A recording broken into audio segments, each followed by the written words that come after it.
The other thing you might want to do is to create scenarios here, and I've actually added a scenario here already.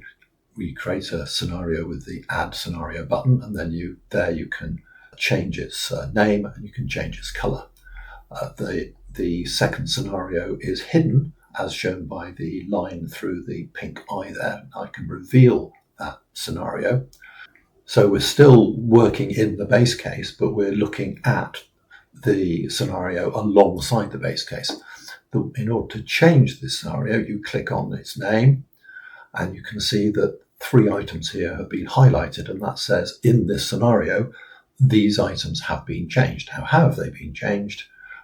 Well, in this case, we have changed the sketch for what is going to happen to new customers per month from month 15.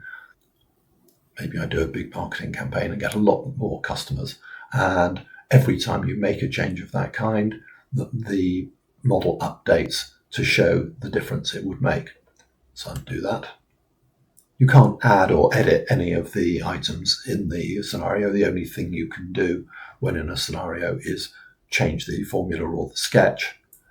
So to change the model itself, you have to go back to the base case. Now, every change you make is always saved in the browser's cache.